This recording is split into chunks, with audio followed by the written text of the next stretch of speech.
So you've got the mother.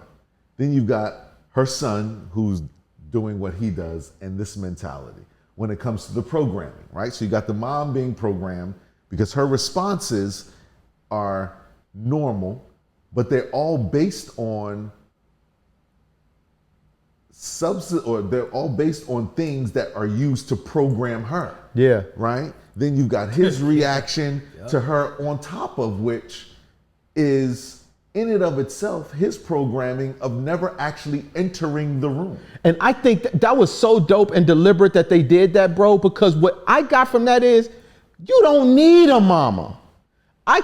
My programming is so deep and so cold. You don't even need her. You don't even need her. You don't even need the human interaction. Then you've got the kid who shows up, and then they tie in this kid who does little things like tell him somebody pitching on your. That's right. So you got a kid who is inciting violence in his own area by snitching. But he's programmed because there are moments where he's always drinking this Capri Sun. Yeah. And the second, if you notice, the second that Fontaine snatches the Capri Sun, he whips out another one. Yeah. So Trina, it's like a chain smoker.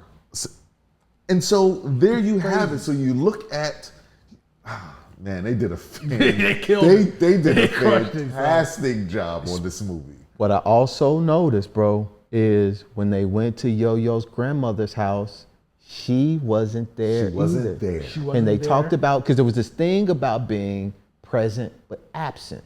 So he talked about how the grandmother had ears, but they were still making a lot of noise, and you never saw any parental figure anywhere in any of the movie. And I was trying to understand, like, are they doing that because they're trying to convey like a feeling that as long as there's this like aura or this concept of this figure, that alone is enough to kind of dictate behavior. Like they don't have to even be there. Yes. And I got that from the grandmother thing. I got the going to the grandmother's house is indicative in the culture of our ultimate safe space. Most people were raised, not most people, that's definitely not the word I used. So let me stop even before I finish the sentence, right?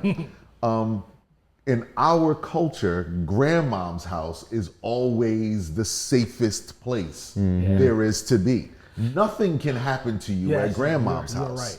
Right? At all. No matter what's actually happening at grandmom's. Not even the parents can mess with you at granny's house.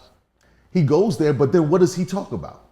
Something isn't right because there's no food here. Yeah. Your grandma didn't cook. Again, the one place that you're supposed to be safe, fed, everything is here at, which is another cultural, like they were littered, Just dropped them. Just they were all over the place of cultural norms.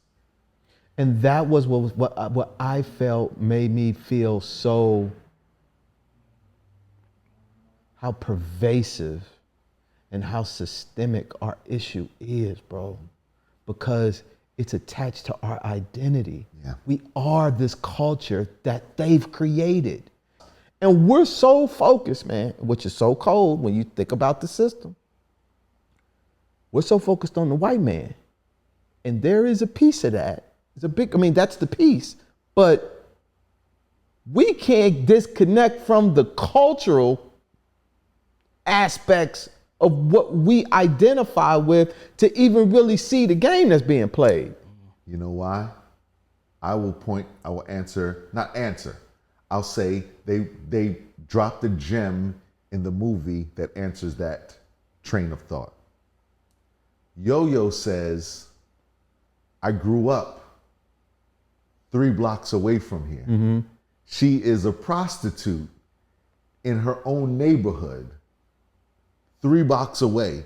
So her entire life is spent in this 3-block radius. 3-block radius. All of theirs is. Everybody's life is within this box.